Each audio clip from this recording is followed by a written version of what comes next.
Is Starfield going to be too big? Debates about the game's size and length started swirling when the 1,000 Planets announcement first hit, and now we have interviews with Todd Howard about just how ambitious they have been with this game. Xbox is actually helping them bring that ambition to light. We now have articles also saying that Starfield cannot afford to fail. Many people sort of putting the entire Xbox success ecosystem and platform on the shoulders of Starfield. I also have an opinion piece from PC Gamer that I want to look at, where they talk about big games like Starfield and Baldur's Gate 3, where they risk quality and quantity being opposed to each other. Game size and length is actually an interesting discussion as far as games have come the distance that they have. Can a game get too big? Can it be too ambitious? I want to look at a variety of viewpoints on this because this is still one of my most anticipated games of the year. And the last show I did about this, I actually argued that I think it can win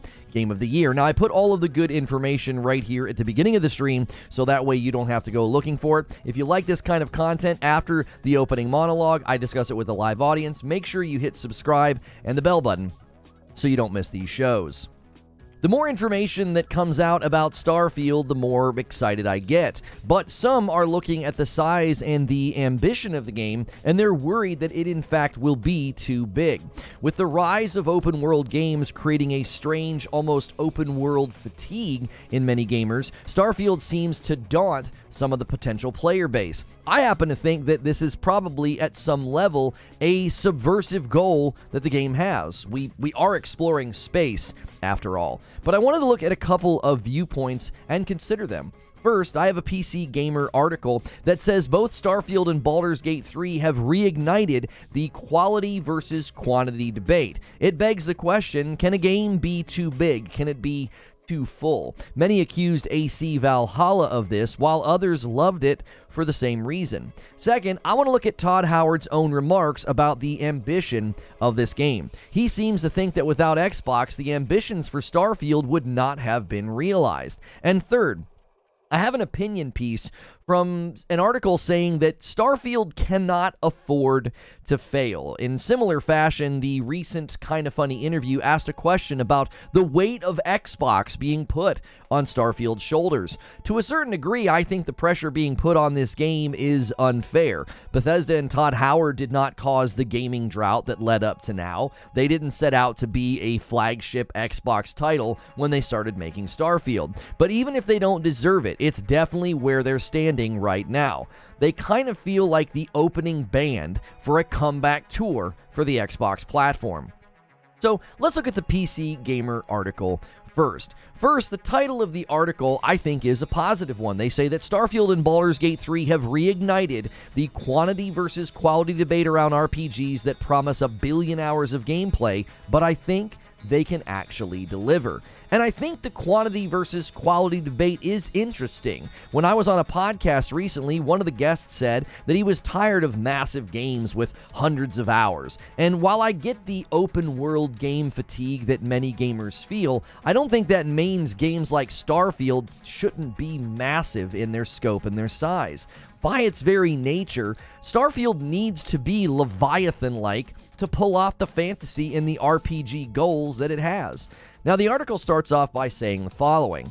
This is the enduring struggle of the RPG player. We understandably idealize the notion of a forever game, a sprawling world we can inhabit for months, but again and again we are disappointed by games that make the promise. And I think it's fair to point out, in light of this quote, that a lot of the skepticism and a lot of the hesitancy around Starfield isn't even Starfield's fault. If you think about the games we've been playing up to now, many of the games promise endless hours, thousands of hours, and we're going to be this big, huge open world game, and then it just doesn't really deliver on quality. A former BioWare employee weighed in on this and said, David Gator is his name, he remarked, quote, "The skepticism probably comes from the promises of endless content, but also meaningful content.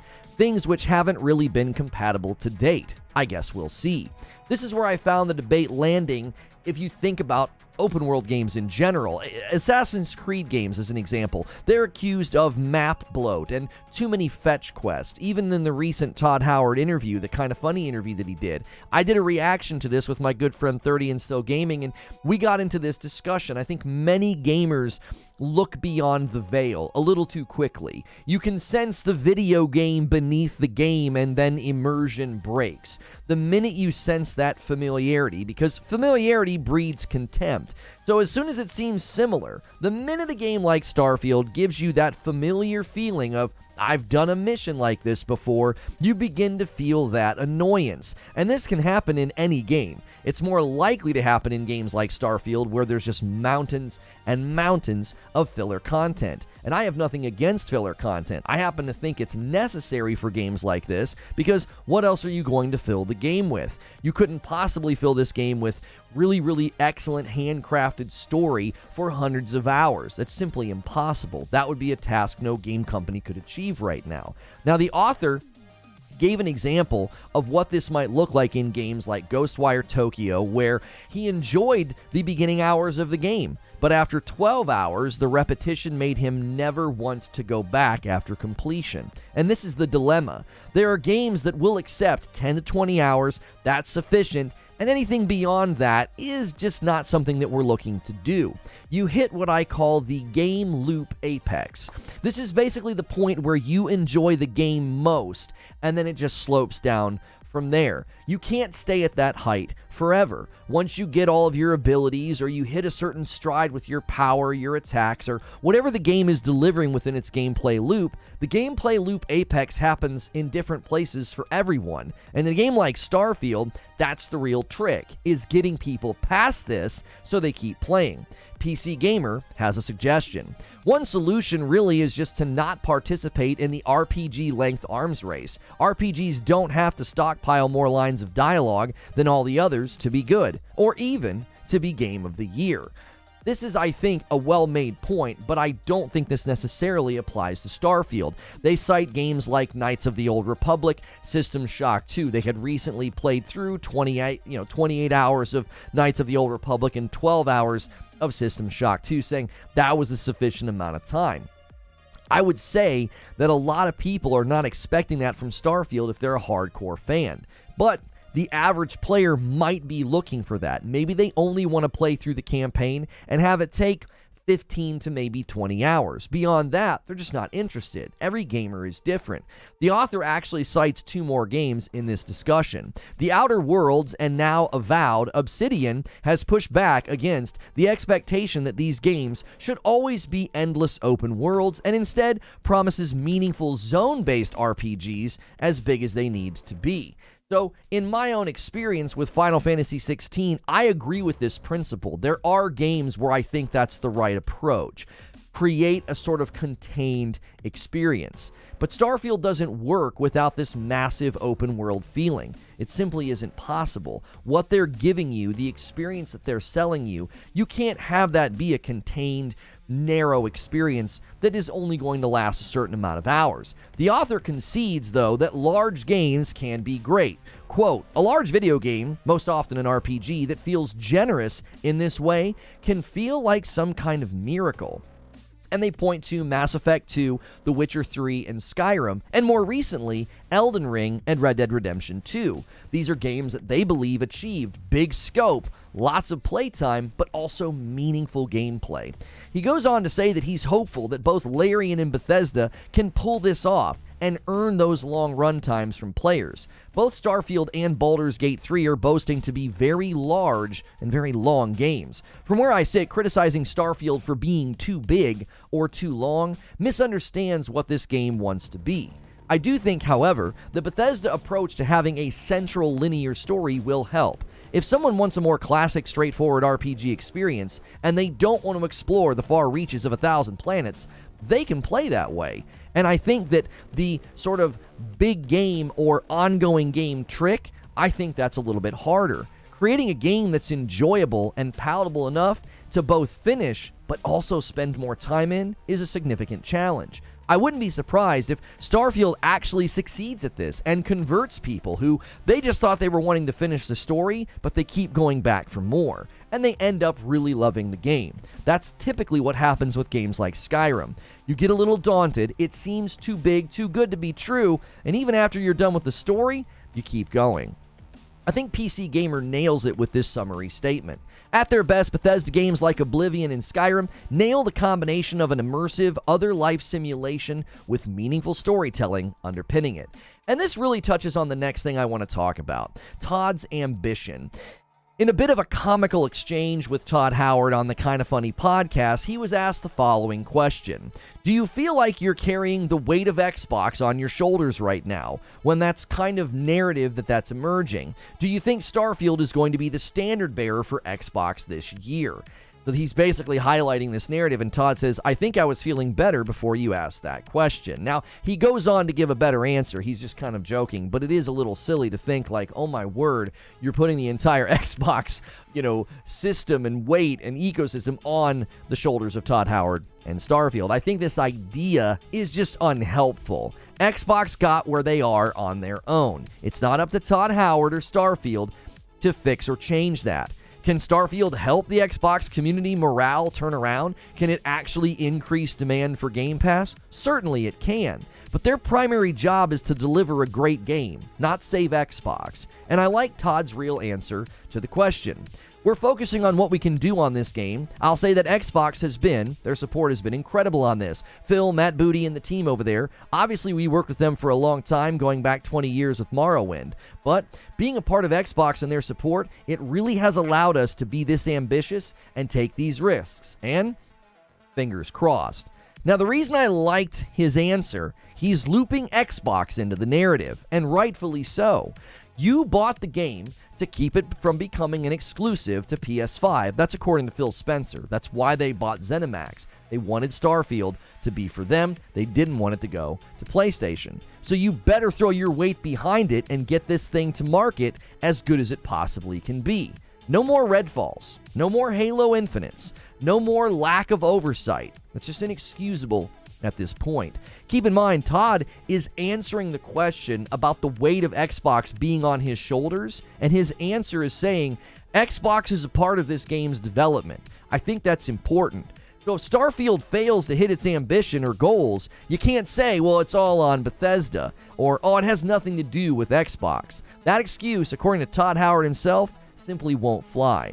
Now, funny enough, the question from Kinda Funny represents a growing sentiment. There was another article that I saw that basically was what's the site here? GameLuster.com is the name of the site. And it says that Starfield can't afford to fail. Now, it starts by pointing to another weak year from Xbox so far. They point to Redfall's latest failure, and then the author sets the stage for why so much attention and emphasis is being placed on Starfield, okay? After summarizing Phil Spencer and Matt Booty and how they sort of responded to Redfall, the author says the following. And to most consumers, this is unacceptable. Microsoft has been riding on the coattails of its behemoth acquisition of Bethesda and spent the better part of the last 2 years hyping the upcoming releases of Redfall and Starfield. The lackluster response to Redfall bodes ill for Xbox and tacks on yet another stamp of disapproval for Xbox's offerings.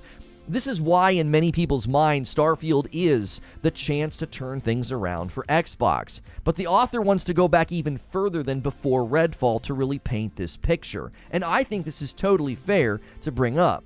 Even before Redfall, says the author, all eyes have been on Microsoft's in-house studio 343 Industries, the current developers of the Halo franchise, after acquiring the rights from developer Bungie. Their latest title, Halo Infinite, has been plagued with problems and justified criticisms from the start. Even after a year-long launch delay, Infinite has been criticized for its lackluster multiplayer offerings, overpriced in-game cosmetics, and desync issues so prevalent that it makes PvP unplayable in some areas. And despite these numerous complaints, 343 is slow to roll out any fixes, and whether that's due to conflicts at the top in terms of the path forward or lack of funding, it's anyone's guess. I definitely think it's lack of funding, lack of priority. Many are going to push back and say Halo Infinite's in a great place right now.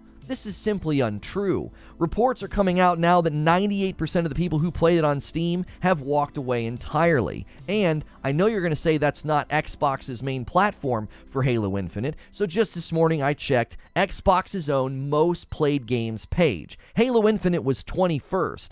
That's 2 weeks after their latest season dropped. Despite all of this, the author agrees with me. This is not something that Starfield deserves being put on its shoulders. This track record, this situation with Halo, the situation with Redfall, that's not on Starfield, and the author says the following. All of these factors put more pressure than ever on Todd Howard and the Bethesda team, pressure they honestly don't deserve, but find themselves caught in it nonetheless. Then the author made an interesting point about No Man's Sky. I understand comparisons to No Man's Sky. I do. I think people that are criticizing Starfield against No Man's Sky, I think that's silly. They're very different games with different aims. If you want to play No Man's Sky, then go play it. It's great. Hello Games has done a remarkable job turning that game into essentially a sequel to itself. But the author sees No Man's Sky playing a different role with Starfield's reception. As excited as I am about the possibilities and potential that exist with Starfield, I've been burned before. And the reality is, we aren't that far removed from when Hello Games made the same promises with No Man's Sky. And despite the overall turnaround that game has experienced in recent years, the initial launch has left a sour taste in gamers' mouths and left a permanent scar on our collective memories that seem to ache every time we hear the next big promise from developers. I never considered this before, but I think it's a valid point. Every time No Man's Sky comes up, there are committed people who say, I will never give that game a shot. They lied to us. Sean Murray this, Hello Games that. People hold grudges for a long time on things like this, and gamers remember that feeling of disappointment at those massive promises that No Man's Sky failed to deliver on in the early years. At least, not now, but back then, that's what people remember. Many players are going to roll their eyes and think, here we go again, another endless space game with empty planets and boring nothing to do. I've even seen people claim this about the fact that only 10% of the planets are going to have life on them, according to Todd Howard. Many are then claiming that, well, then 90% of the planets don't matter, this game is going to be empty and boring. Keep in mind, a lot of those planets don't need life. They may have valuable resources. It may make for a great mining colony or a place for you to set up shop. It's not all about the life on the planets itself. The author does give Todd Howard credit for tempering expectations about elements like only 10% of the life being on the planets, as well as the 30 FPS performance. Still, even after all of this, the author still thinks that a failed launch for Starfield will be bad for Xbox. Quote, no failed launch is without consequence, but it's hard to imagine a Starfield failure being anything less than catastrophic for Xbox. I honestly have a hard time disagreeing with this. Some of us are even moving to PC, given the recent conclusion about where the Xbox Series X stands in priority. It's simply undeniable right now that the Series X just doesn't matter, and it's not a part of the vision for Xbox going forward. So a bad launch for Starfield wouldn't be a straw that breaks a camel's back, it would be an anvil. To be clear, even a failure for Starfield could help Xbox, according to the author. Do I think Starfield launch means the end of Xbox? Personally, I don't think so. It would certainly be a reckoning, and I think a lot of folks would suddenly find themselves out of a job very quickly amidst an entire company reshuffle.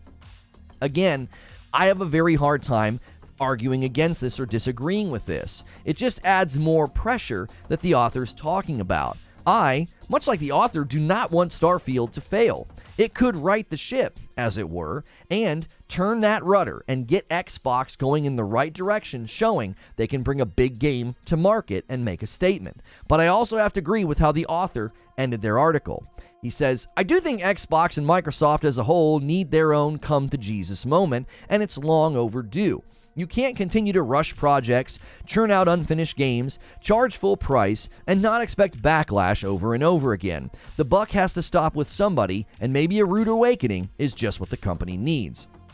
Much of this is a Microsoft problem. And I think that's continually lost in the debates about the Activision acquisition and the status of Xbox as a whole. Xbox doesn't seem to be the problem in my estimation. Microsoft is the problem. And let's have one last note about the install size. This is important. You do need to know this going forward. This is how big the game allegedly is. According to GamingBible.com, Starfield looks to demand at least 125 gig of storage, which will surely be a strain on the small 512 gig storage capacity of the Xbox Series S. So, free up some storage or set your sights on the larger hard drive Series S. If you're installing this on PC, obviously, storage is probably not an issue. So, is Starfield going to be too big? I don't think so. I don't. I think they're setting out to do what they've always wanted to do, which is a massive, expansive Starfield RPG Skyrim in space experience. I do, however, think the thing that is too big is the pressure that's being put on the game, because that's not something any game should have to undertake.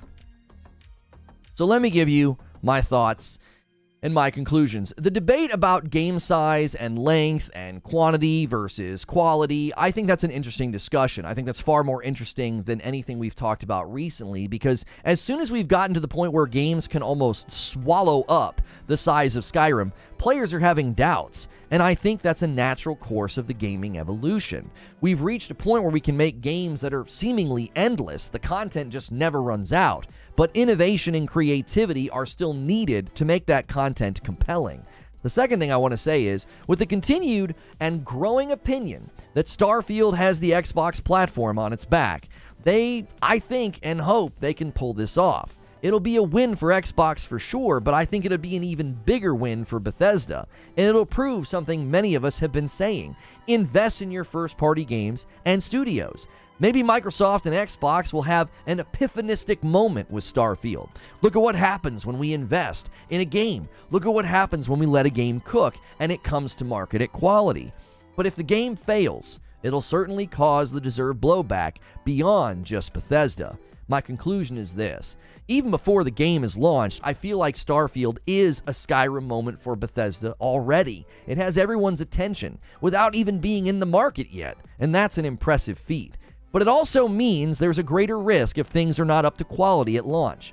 Xbox execs themselves have been hyping up the game. Matt Booty says it's got the least number of bugs of any Bethesda game if it were to release right now. So after all the marketing, the interviews, the questions, and the hype, Starfield truly is a flagship Xbox title now. And for everyone's sake, I hope that ship stays afloat. And that's the show open. Yep, my beard's gone. Those of you that are wondering why, we hit an insane member goal that I never thought you'd hit, which is why I said I would shave my beard if you guys hit 4,000 members. And I can't buy alcohol now. I look like a child with a 5 o'clock shadow. So thank you guys so much for everything that you have done for the channel recently. The fact that my face is naked is just thanks to the generosity of this community and everything that you guys have done. I am wearing another great ripped apparel shirt. This is actually a Ghost Rider Knight Rider mashup. So they have the kit card down here, Knight Rider. So make sure and check out that link below in the description. Use the shirt command as well. If you go to bit.ly/Reforge Ripped, it does support me when you order shirts after clicking on my link. Guys, do me a favor and smash the like button. That was a shorter show open than usual. I kept it at around 20 minutes, so let's get the likes going. We should easily have 200 likes, and let's get coffee orders going. Let me turn on the coffee order sound. There we go, get coffee. And the thing that got my face bare, let's get that going as well, the member goals. Dislike disingenuous disinformation with a $2 super chat tip says, who are you and what have you done with Lono? I actually want to have this discussion with you guys because I am curious about this. I'm seeing this growing sense that big games it's almost like people don't want to play them anymore. And I don't know where it comes from. And it's interesting that I'm having that experience playing through Final Fantasy 16, which that makes no sense. So let me explain. It's almost as if the fact that I don't have this massive, crazy open world to explore, it's more inviting, right? I want to go back. I want to go into the game and just continue to enjoy the story and the combat and the experience. Yo, guys, Feed does not have a badge. We must fix this. That is always our goal when we see Feed in chat without a badge. Derek says, who are you and what have you done with my brother? I'm trying to remember last time I saw. I have not had a face like this since a friend of ours' wedding. I guess I can use single first name, no last name, Brian. His wedding is the last time I was without a beard. I don't know why I did it. I remember seeing a picture. So that's, I don't know how many years ago that is. That's probably 20 years ago, easily. I think that's 20 to 21 years ago was the last time. I've gone down to a mustache and a Fu Manchu and stuff, but I've never been completely barefaced like this, not for over 20 years. Lono's son is hosting. That's right. DK Bager starts off the day right. He gifts a member to kick things off. Let's get Feed in here, guys. We got to get him back on the member pool. Siege Master with 18 months in a VIP. Naked Face. Well, there goes the Safe for Work tag. Thank you so much, Siege Master. I agree, Lono, says Scott Free. It's like people want bite-sized games now. Some just don't have time to play big games. It's an interesting stage in the evolution of games that we're to the point where, let me refresh over there on Kick. I want to see something. I don't know what's going on over there. We're to the point where you could actually make endless games. Thank you for saying that's a nice shirt, Asian Slick Slay. I appreciate that. You can make endless games, enormous games. I mean, we're on the cusp of AI helping with this. And people are like, yeah, I just kind of don't want, endless games, right? Dad Not Good's going to gift a member. He's trying to help us get Feed back in the pool. Guys, let's do this. Let's do a single train. We don't need the big bombs. Do single train. Let's get this man Feed back in here. My gaming taste hasn't changed. Give me a massive game, says Creature. Yeah, I'm not saying everybody thinks this, by the way. I'm just noticing it's a growing consensus. There are more and more people that are like, yeah, I don't want to put more than about 20 hours into a game. 10 to 20 hours is fine, says Hotshot. Games that go to 100 hours is a drag and a grind. Fuzzy in the members-only Discord says, big games lack soul.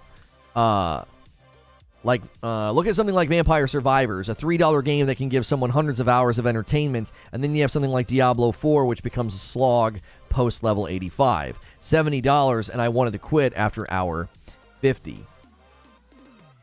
Good morning, Ani. Good to see you in chat. Make sure you guys are coming in and doing all your ritualistic things. Smash that like button.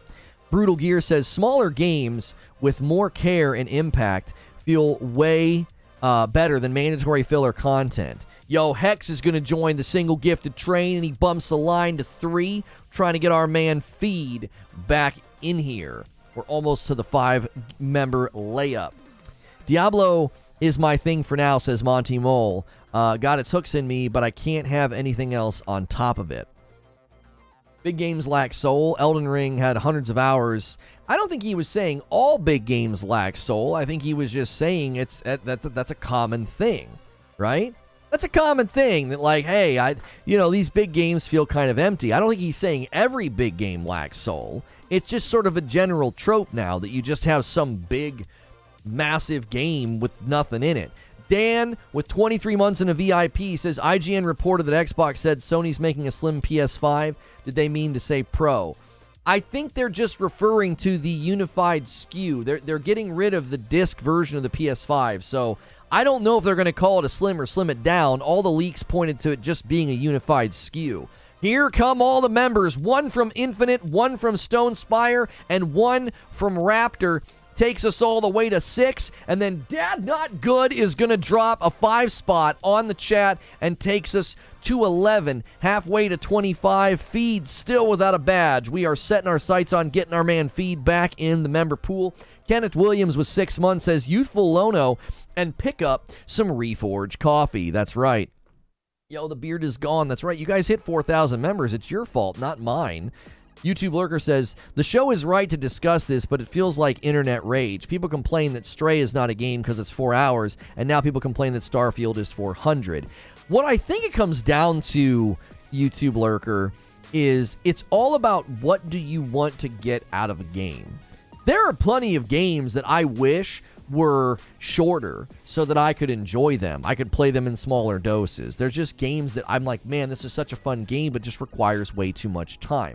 Diablo 4 is an example. I did get bored, but even beyond that, it was just like, it's just going to take too much of my time to get to a good place. Now, I don't use that, though, to say that Diablo should completely change how long it takes to level. Typically, what I say about Diablo is I try to take issue with actual like design decisions. When it comes to Starfield gameplay needs to be massive, long, seemingly endless. That's the whole point of the game. Like you're making your own little spaceman to take out into the universe. Like that doesn't work if it's like a 10-hour game.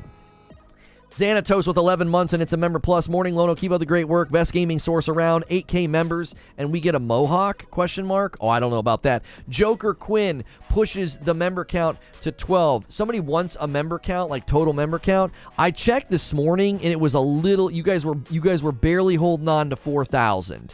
It was like 4,090 or something. You're holding 4,000 members. Let me take a peek here for you guys and see where it currently stands. 4,067. So it's always going to go up and down because you guys were so generous 30 days ago. Those gifteds tend to roll off. If you're one of the lucky people who's gotten a gift of the last couple of months, I really implore some of you to pick up your own memberships. Make room for those that can't afford, so that way when the gifteds roll out, it's not hitting the exact same people every month. There are people that we want to hit every month, like Feed, and certain folks that are just not in a position to pick up a membership. 24 months, Sven says, finally, the 2-year badge has returned, a red badge for Sven, and it's a VIP. Thank you so much.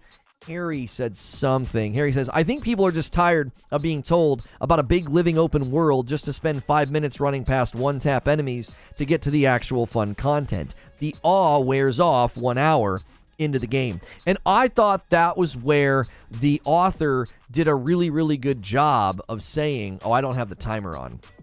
I thought the author did a really good job of saying it's not about the amount of content. It needs to be meaningful, right? Rockin' Robin's gonna drop a gifted 5 bomb on chat and takes us all the way to 17 on the day. Feed still has not snagged a badge.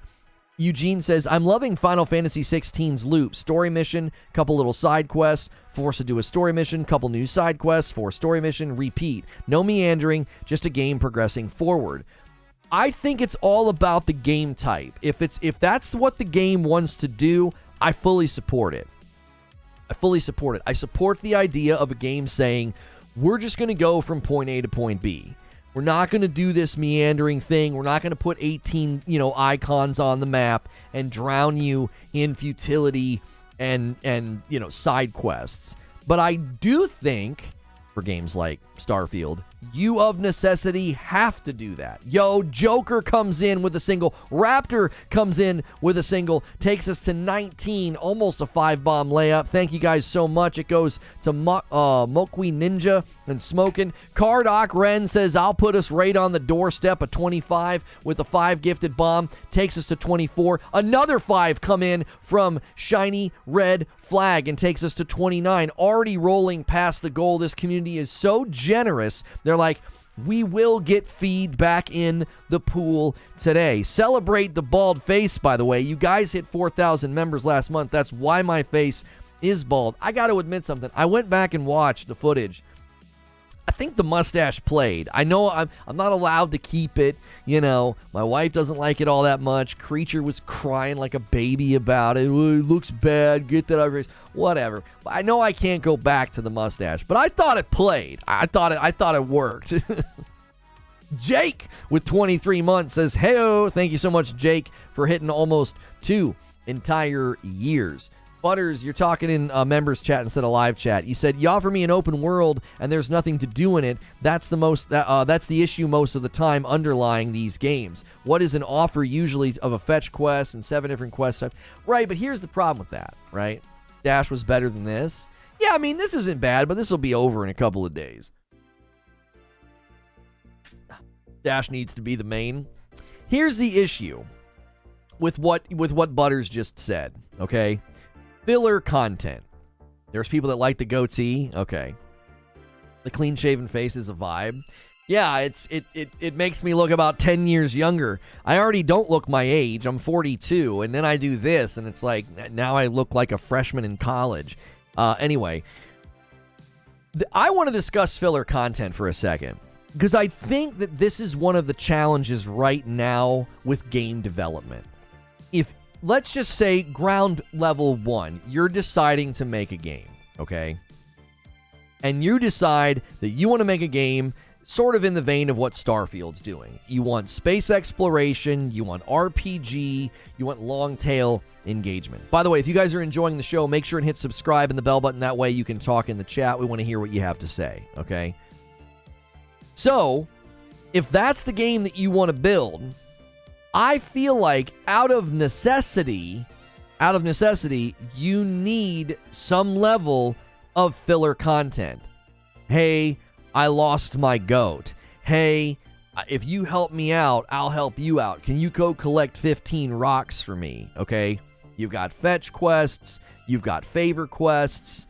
You know, you've got relationship quests of like, oh, you want to make these guys happy because if you make these guys happy, then they're going to help you or whatever.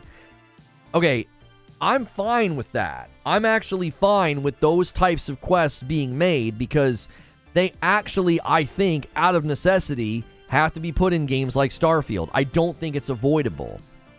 I don't think you can make a game like Starfield and say, oh no, it's totally fine. We'll just only make very, very creative, innovative, curated, handcrafted missions and campaigns and stories. That's all we're going to make, okay?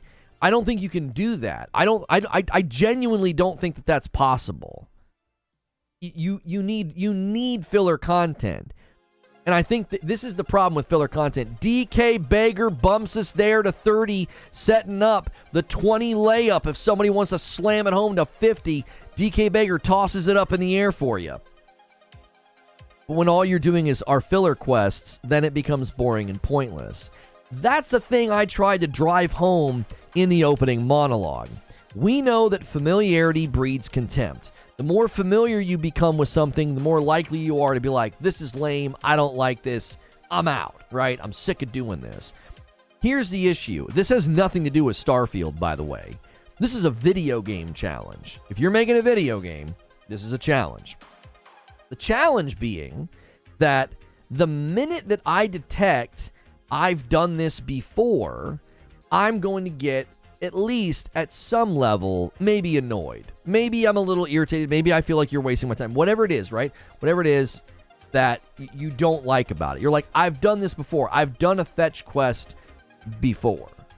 I've chased somebody down in Assassin's Creed before. I've went and collected materials before. Shiny red flag with a 2-spot. Hey, I lost my goatee. Thank you for the 2-spot. So from where I sit, I have no problem with Starfield having lots of filler. That's the game you set out to build. It's going to have filler. The question is, I think with filler content, is can you interweave meaningful content as well? Meaningful story beats, meaningful story moments, and elements of discovery in between, collecting the rocks for the guy on the planet that I just met. A 5-spot from Broken Messiah. I hate filler loot. If the only difference between one thing and the next is a higher stat, then don't even bother. Every loot should have a use. That's mathematically impossible in games of this size.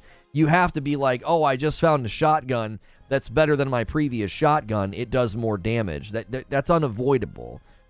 You can't have endless utility. Oh, well, this shotgun's not stronger. It just has a different utility. Like, that's impossible. Fuzzy Muffin says in our members-only Discord, plus, look at where all the talent went. You saw big-name people leaving studio after studio. Infinity Ward, Respawn, Bethesda, BioWare, Bungie, Ubisoft. Where did they all go? They all went to these small indie studios, or they went and they created their own studios because they were tired of getting bullied by the heads of the big publishers. The same people we gave all the credit to creating these games we've said define the industry: Halo, COD, Titanfall, Fallout, Mass Effect, Assassin's Creed. So it makes sense they're still defining the industry, but on a small indie scale. Just my 2 cents on why you see small studios creating such a big splash with Stray, Hades, Cult of the Lamb, Sifu, Kena Bridge of Spirits, and your favorite, Untitled Goose Game. Right, I get where you're coming from, Fuzzy. I do. I get where you're coming from, but I don't think it's that sharp. I don't think it's that sharp of a distinction. I do think big companies can still bring amazing games to launch. It's not like every person of talent left. There's nobody with talent working on these games anymore. I refuse to believe that. I don't think that that's true. They haven't, Bethesda especially, id Software, these game companies haven't had, people leaving en masse. There have been higher-ups that have decided to leave, people that are like, yeah, I really want to spread my creative wings, I want to work on a smaller project. I think that's understandable. You start to feel like you're a cog in the machine when you're constantly making games of larger scope. But that doesn't mean that all of the talent left. Does that make sense? Guys, if you're just tuning in, we've been live for about 40 minutes. Let's shoot for 300 likes. We're trying to get my man Feed a membership. Also, be sure to check out the coffee. Those are all ways to support the stream. It's totally free to smash the like button. If you've never been here before, hit subscribe. You can talk in the chat after you do that. Zubair says, if everyone is a super, then no one is a super. What do you mean by that? Like, in this discussion, what are you referring to? I just switched from 240 to 720, and the face is blinding. Oh, stop it. I'm not that light complected. Like, I am light complected. I'm not that light complected, Eugene. Jiminy Christmas. AAA companies have changed focus on making more money and stagnate in innovation. I don't agree with that, though. I think we've gotten some amazing games this year. I don't agree with that at all. We've had some really good launches this year. There's still some good launches on the horizon. Now, we can have a debate about Diablo 4. I don't really feel like doing that, but Final Fantasy 16 is great. Starfield looks like it's going to deliver. Spider-Man 2's on the horizon, right? In my estimation, the AAA games that have been coming out, if we're going to use Redfall as an indication of the industry, I just don't think that that's true. Now, I'll grant you the case that AAA companies are bringing things to market too soon, but I don't necessarily think that they're just focusing on making money, they're stagnating in innovation. Because, like, Jedi Survivor, as an example, good innovation, good ideas. I still am mad that I can't play that game. Why am I not playing that game? Well, I'm not playing it because of the problems. It came to the market too early. It's not stagnating in innovation as far as I can tell. Dubear says, you need stuff that isn't awesome to make the awesome stuff feel valuable. Right. I definitely feel that many people forget that in games with loot, in games with gear, is you have to have like a crummy drop, a bad drop, so that the good drops matter. I'm not sure what's going on with Kick today. Usually we have quite a few more people watching over there. I feel like something's happening on that site. I mean, I have myself and I believe Asian Slick Slaya. We're usually in like the 20s. I'm not sure what's going on over there. Did I not set the topic and everything? No, I have everything set right. I'm not sure what's going on. Rick Flair with 21 months. Welcome back. Thank you so much. Tears is nowhere near Red Dead Redemption 2. We will see with Spider-Man 2. Yeah, we forgot about Tears of the Kingdom. How can we forget about Tears of the Kingdom? How are we going about Starfield? What would be your dream Starfield mod? Mine would be a Star Wars mod. I would think either a Star Wars mod or Star Trek. Either one I'd be pretty pleased with. You know, I'm going to try and make the Starship Enterprise. That's my first goal. I want a AAA game with the ambition of Star Citizen, but not a scam. The ability to do all the things and the freedom and whatever I really like. Maybe I'm alone in this. I don't know if you guys feel this way. Every time game companies start talking about their game and the freedom that I'm going to have, I'm always like, yeah, but really? All right, I have a video coming later today about Rise of the Ronin. We've got new details about that game, and I went to the official page about what Rise of the Ronin's going to let you do. And I just sort of always read those descriptions, and I always think, Is this really going to be the way? There it is! Ray comes in with the 5 gifted bomb, and we get feed his membership. 35 members on the day. Now, that doesn't mean you got to stop, but we did. We got feed back in the mix. Yoo-hoo. Yeah, now it's telling me I have no viewers, and yet I have 2 people talking in chat. Something must be going on over there. Okay. It's never like they say it is, right? It's never the freedom that you're expecting. It's never the, oh yeah, you're going to be able to change the course of the story. You're going to be able to have these impactful things happening. You're going to have all this freedom. And then you end up playing the game, and you're pretty confident that everybody's basically doing the same thing you are, right? Firefly mod would be dope. I feel like Starfield will give you the best of both worlds, says Xanatos. If you want action, you know where to head. Stressful day at work, put on music and go explore the cosmos. I wonder if Starfield will feel and play similar to the Mass Effect series. Everyone making No Man's Sky comparisons, but I see Mass Effect when I look at Starfield. I see both. I see both, Gaines. I see Starfield. I'm sorry. I see No Man's Sky. I see Mass Effect. Right? I see kind of both. I actually think you'll be able to play this game like it's Mass Effect. You'll just go sort of straight through. I'm going to re-up my membership next week. Something came up. Oh, you're fine. You're fine, John L. Brokey. If anything, we should be trying to take care of folks like you. You've been gifting members pretty regularly, so when when you're in your holding pattern with your membership, we should try and help you out if we can. They promise customizable characters and then let you change their name, says Harry. Right. And we talk about only 4 romance options. Yeah, we can talk about that. I don't see that being a major issue, and that's obviously my bias because I didn't think that I was going to be romancing anybody in Starfield. I mean, maybe you guys thought differently. Maybe you're different than me. When they said there was only 4 romance options, I went, oh, there's going to be romance options? I was more surprised that there were romance options than that there were only 4. Brutal says, I think that's one of the drawbacks on the AAA game like Starfield. It's tough having branching alternate playthroughs because then many players will miss out on much of the game, right? I think that's always going to be the issue, is that if you truly give people freedom to do whatever they want and you truly let them change the course of the game, they're going to miss out on aspects of the game, potentially, right? Official Tribe says, guys, who wants to get John a membership? Yeah, take care of him.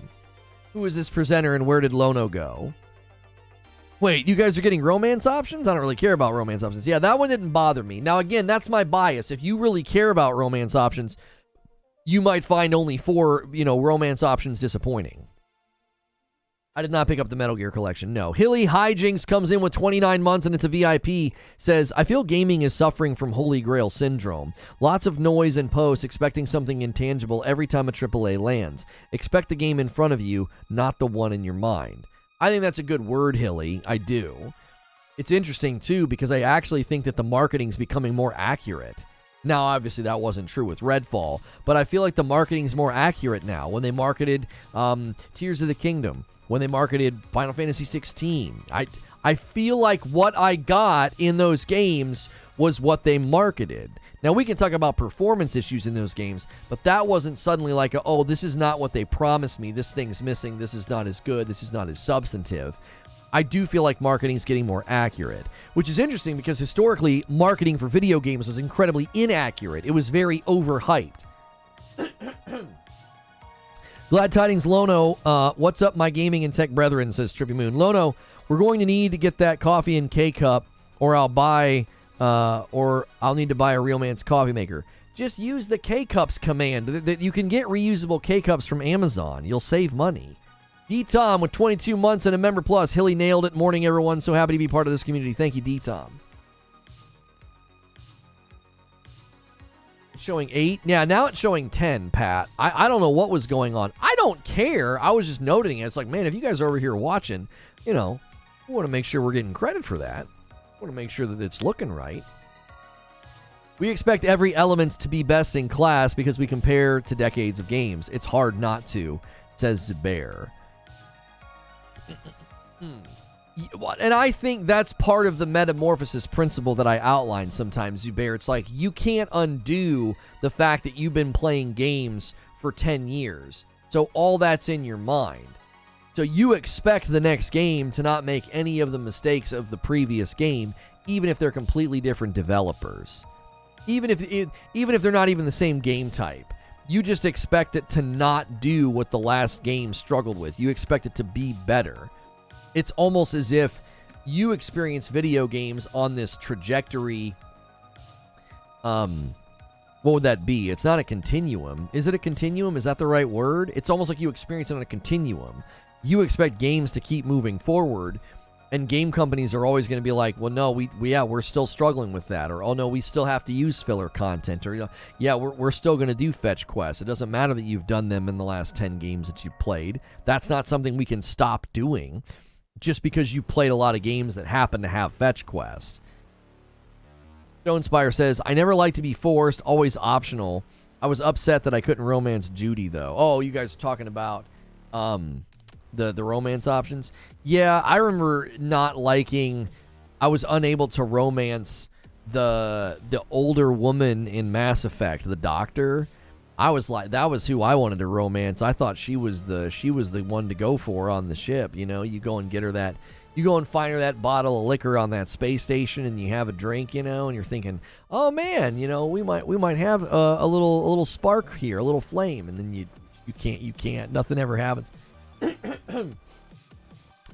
I grew up in an era when almost every big new game was a gameplay and graphical generational leap. That just can't happen anymore, and some gamers haven't realized that. What's really what's weird about that, JG from Space, is there's also people that don't even acknowledge when a game's graphics have been improved.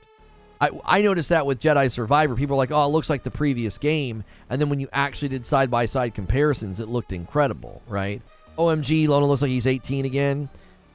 Lono, turn on VRR and PS5 for survival to see if it helps. I've already done that. That doesn't help.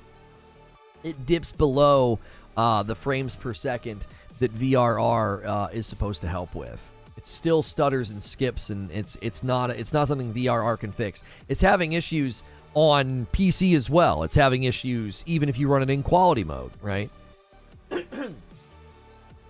That's why Bethesda games are superior. They let you be as cool as you want to be or as lame as you want to be. Yo, what's good, Melrose Mike? Look at that baby face Lono. Yeah, the memberships are why this has happened. You guys are holding 4,000 members. We already have 35 members on the day with 50 in sight.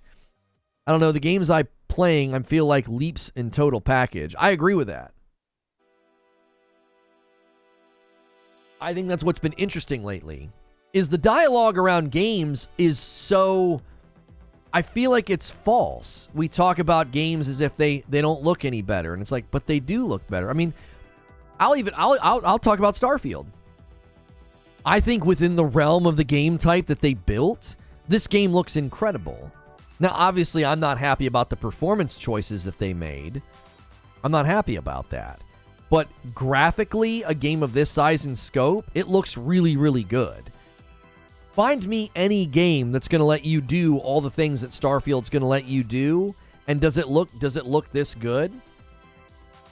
Does it? I mean, again, we're talking about a game that has to run on console. So I mean, I'm sure you might be able to find games on PC that are, you know, if you turn everything up, they look incredible. But you know, like Star Citizen or something. Harry says, I disagree with that. As time goes on, progression on our technology feats are speeding up exponentially. Devs can't keep up and games feel rushed because they have to publish before it's outdated. I think that's a factor, Harry, but I also think there's only so much technology can do with it within the realm of photorealism. Right? Guys, could we get 300 likes on the video? We've had over 800 viewers for a little bit of time here. Man, a lot of y'all are watching and not hitting that like button, man. If you tune in every single day, you got to do that ritual. It really helps us out. Starfield should easily be able to run at 60 FPS on the Xbox One. On the Xbox One, I think he means Series X. I'm a parrot and I do not have an opinion. I'm not sure. Oh, I think you're being facetious. I was like, what? People be saying Ragnarok looks the same as 2018. Yeah, we went through this with Ragnarok. Oh, it doesn't look any better than 2018. I compared it to the PC version and on ultra settings, and it looked better. And I had a bunch of people, you know, they're like, why are you saying this? This is so blatantly obvious. I'm like, well, yeah, it's blatantly obvious to people that aren't running with the false narrative. We ran through this with Horizon Forbidden West. We ran through it with Jedi Survivor. Oh, it doesn't look any better. It doesn't look any better. You know, it doesn't look any better. Well, yes, it does. If you actually compare them side by side, what you're saying is objectively false. There's marked improvements. PS5, 24-month sub. I'm not sure what you're talking about, Heatwave. But I mean, again, if I compare this game to the games Bethesda have traditionally made in this avenue, this game looks incredible. I think the visuals of this game are very, very strong, which if you can get a solid 60 FPS on PC, I hope I can get that. I hope I can build a rig that'll be able to do that. I hope the engine, I hope the game, I hope however they're managing FPS is something that I can enjoy at 60. Visually speaking, lighting is the leap. That's why RTX is pushed so much, says Eugene. Saying that tech is not a bottleneck just shows your ignorance on the topic. The current gen consoles are not all powerful. They have visible limitations. I'm not sure who you're interacting with. Disingenuous disinformation. I'm not sure who you're talking to. I keep hearing this sense of ennui. You've used that word before. I can't ever remember how to pronounce it. And burnout in gamers. I don't know what it is, but a lot of us are feeling something. I think it's a handful of things. I think it's just general gaming fatigue, right? General gaming fatigue, I believe, is felt. We've played so many games that, as I said earlier, once you sense the video game beneath the surface, the immersion's destroyed, and you're like, yeah, I'm not going to play anymore. I know that this is a video game now. It's like you see through the veil. Yep. That's a fetch quest. That's a this quest. That's a that quest. And you're like, yeah, I'm just not interested. I think that's what's happening. Is like your general fatigue. Oh, it's pronounced ennui. I always forget how to say that one. Eugene says, you can compare games from today with a game 7 years ago and not find much difference in textures, but you'll find significant differences in lighting, which makes the new game look immensely better. Brutal says, do you think that it's because graphics can hit a point where the better graphics mean nothing because most people don't have the cutting-edge hardware? Well, or the cutting-edge graphics mean that you have to sacrifice on performance, or the cutting-edge graphics, like, you know what I mean? As a pony, Starfield looks good, but should be dynamic 4K 60? Dynamic 4K 60? What? I don't think that's, with a game of this size and scope, I don't think that's possible. Who is this imposter? What's good, Liquid Smoke? Bethesda Game Studios have never had standard graphics, though. Humans in general have always looked dated, and the worlds always looked flat. But I think a lot of the... I don't know about the... I don't want to comment on the worlds looking flat. I think the worlds in Starfield actually look quite good. I think the NPCs in Starfield look exactly how I would expect them to look in a game of this size and scope. You're having to automate so much. You're having to automate their lines, their movement, their facial expressions, because there's just so many different experiences you can have in this game. Like, I do not expect NPCs to look any better in a game of this size. I think they look great in Starfield. Everything I've seen looks good with respect to the NPCs.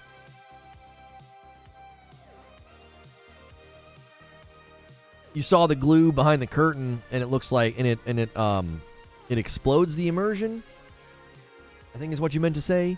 Gaming, just like other forms of entertainment, is a luxury. With the recession, inflation dangling over everyone's savings, people are making tough choices. Well, it's not just that, though. I don't think it's necessarily like real-world frustrations and concerns coming to bear on why gamers feel like all games are bad. I don't necessarily think that's what's going on. I mean, that may be playing a part, but in the grand scheme of what's going on, I feel like it's more of a trajectory. It's almost like an arrival moment. We've just hit a point where we've played so many games and had so many experiences that when we play a game and we sense any similarities to others, we're like, yeah, I've done this before. I can give you an example in a more direct way. When I went from Gears, however many Gears there were, I remember playing Gears 4, not Gears 5. The recent Gears 5 I really, really enjoyed, right? I really enjoyed that. I'm talking about Gears 4. I got a couple hours into the game, and I was like, I've played this game before. I was crouched behind something, and there was an enemy crouched behind something, and I was familiar with the enemy. I knew how to use the weapon in my hand to beat them, and I was like, I've played this game before, and I never went back.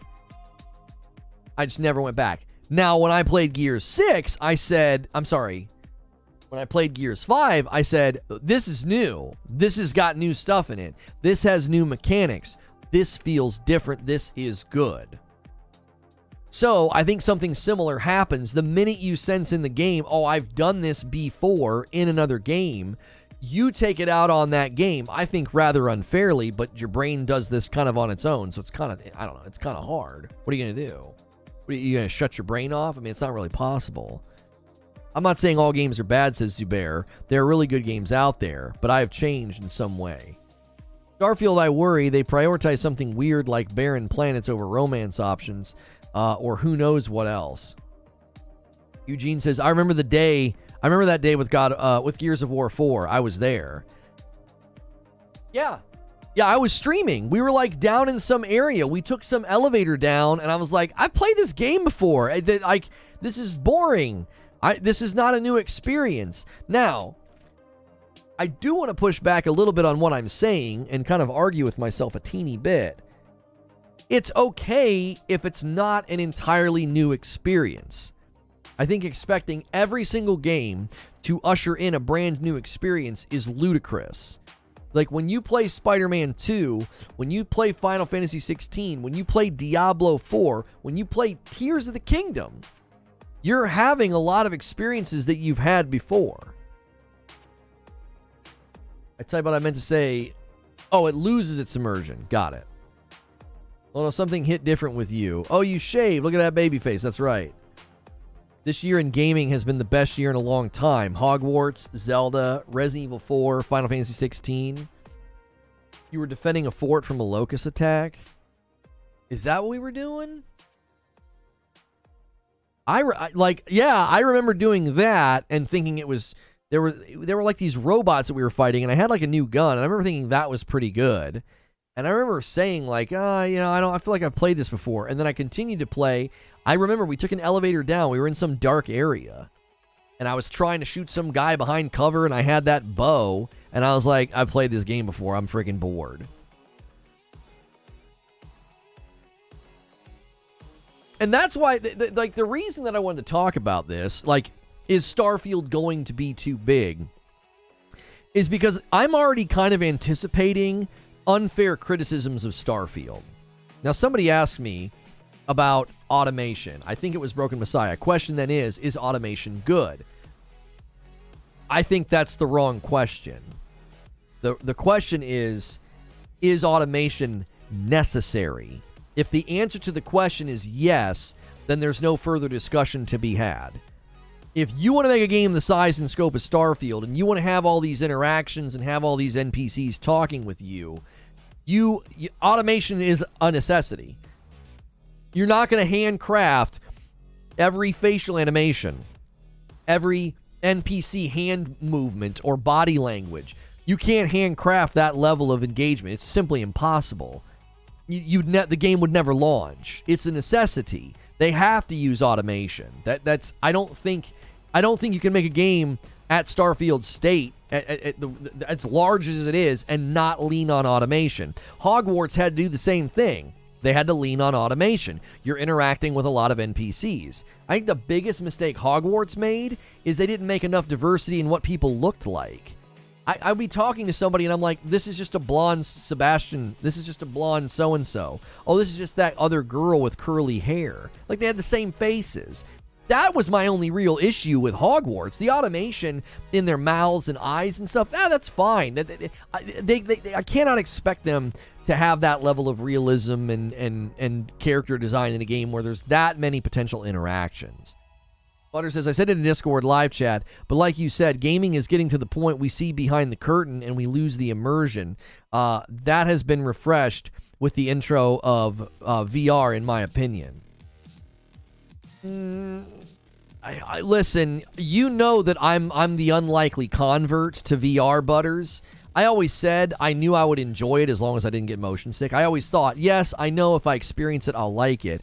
But I'm more than that. I'm like a convert. Like, I'm in its corner. I'm like, no, I think VR is coming. You know, I think these companies are making good pushes with VR. And so I'm an unlikely convert, but I don't agree with what you're saying. I don't think VR is the way to freshen up this feeling. I don't. I think, like anything, there just has to be innovative pushes with game design, right? Think of it this way. When special effects launched forward and leapt forward in the movie industry, there were movies that certainly leaned too heavily on special effects. And look where we are now. You can create really impressive environments, vistas, fights, etc. You can do that. But if you're not creative and you don't tell a really good story, nobody gives a frick. Like, your movie's just going to be called what it is. You can't override people's judgment anymore with just special effects. I think that's analogous to game companies now can build really big, really beautiful games. That's just what people sort of expect now. It ought to be big. It ought to be pretty. If you're not doing that, then I don't want to play your game. Okay, that's like base level expectation. I'm being generic, right? Big is subjective to the game type. Like, however big Hollow Knight Silksong ends up being, it's big relative to that game type, right? It's not going to be big relative to, like, Elden Ring. And we want it to be pretty.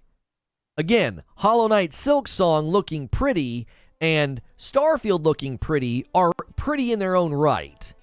But that's like the base level expectation now. That's base level. So you've got to go beyond that. You can't just give me a game that's big with lots of hours and make it pretty. That doesn't matter if I'm bored once I get to the second hour and I'm like, I've played this game before, bro. Do you want to know what game I think people are going to say? They're going to play it and they're going to say I was wrong. There's a game coming. And I really think people are going to play it and they're going to think, I thought I wanted this. This is not what I wanted. There's a game coming. I wonder if you guys can guess what game I'm thinking of. Ray Roberts with a $2 super chat. What about a mixture of automation and handcrafted? Ray, I believe there will be a mixture of automated and handcrafted. I think some of the main campaign interactions will be more handcrafted animations. They'll look better. A good example of this, no, not Exoprimal. A good example of this would be the way that you interact with people in Final Fantasy 16. Digital Foundry talked about, like, you have these A-tier scenes, and then you have C-tier scenes where you're just standing there talking to somebody. Nope, not Armored Core. Not Liza P. East Coast Overlord with a $5 super chat tip says, counterpoint, the content is king. Have you seen the success of BattleBit? Yeah. Monopoly Junior. Clean shaven. You guys hit 4,000 members last month. You're holding 4,000 members right now. We've already gotten 35 today, and I need everybody that hasn't smashed the like button yet to please do that. Minimize chat, take a second, and mash that thumbs up. And the first person to correctly guess it was Pat Gaming, and then Broken Surprise. Pat Gaming and Broken Surprise have guessed the game that I was thinking of. AC Mirage. I think people are going to get an hour into Assassin's Creed Mirage, and they're going to say, I've played this game before. I think completion rates for that game are going to be low. And I'm excited to play it. And I love Assassin's Creed. But I'm just being honest. I think the completion percentages for Assassin's Creed Mirage are going to be low. I think, I'm telling you, people are going to get 2 hours in, and they're going to say, I friggin' played this game before, man. I thought I wanted to go back to the roots of AC. I was wrong. It's too formulaic. It's too predictable. I know what's coming.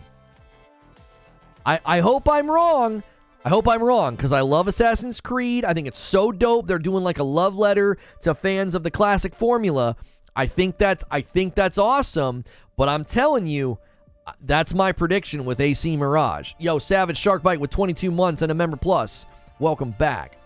People miss the old school Assassin's Creed games. I think a lot of people will complete it. Rayman, I will take that action. I hope I'm wrong. For the sake of the franchise and for the sake of the fans, I hope my prediction on that just is completely untrue. I hope people are like, nah, this is amazing. That guy, Reforge Gaming, got it all wrong. Lono, if we get to 8,000 subs, will you shave your head? No, the hair on the top of my head's off limits. I don't care how many members we have. I will not ever do that. That would take too long to come back from. It would take way too long to come back from. I do not have a good head for a bald head. I don't. But bald face, this is a week, you know. I think I look fine. I don't think I look bad. Like, I'm not self-conscious about having a bald face. But a bald head, no. I don't care how many members you throw at me. I'm not shaving my head. Mirage may be my first AC game, says Eugene. By roots, you mean nostalgia. No. Incorrect. Getting back to their roots. Getting back to that formula that everybody kind of misses. People don't like the big, massive open world style anymore. They don't. Layers of Fear and Blair Witch also sucked. They just don't get the horror genre. Layers of Fear was great in its time. What they did recently with it, it didn't land because they didn't do anything. It was just the same game, just prettier. You know? 5,000 subs and Lono waxes his legs. I don't know about that one. Madam would probably love that. I don't know if I'd be able to wax all of them, though. That would be awful. You're good. Being bald ain't like you have headphones curve up top. I have a gigantic head. Bald would not be a good look. Just trust me on this. No, not dyeing my hair. I need you guys to just stop with that one. Like, continuing to ask me to do stuff with my hair, it's just annoying. Just let that one go. Leave it. Just leave it on the ground. It's not happening. Tiring to constantly have to say, no, I won't cut, won't dye, won't shave. Like, just please stop asking about that. It's reached a point where it's become a nuisance and I'm annoyed by it. 5,000 per leg. Yeah, 5,000 per leg. 78, I don't know what that is. What is that? Like a 10 spot? I can't remember. You did that yesterday. I'm still baffled at how people can still accept the graphics in Zelda in 2023. 3 out of 10 for me. That's because, number one, I won't defend the performance because I myself had to stop playing because as soon as I played a couple other games at 60, it made it really, really hard to go back. But I'll defend the graphics in Zelda all day long. It's an art style choice. Right? It's an art style choice.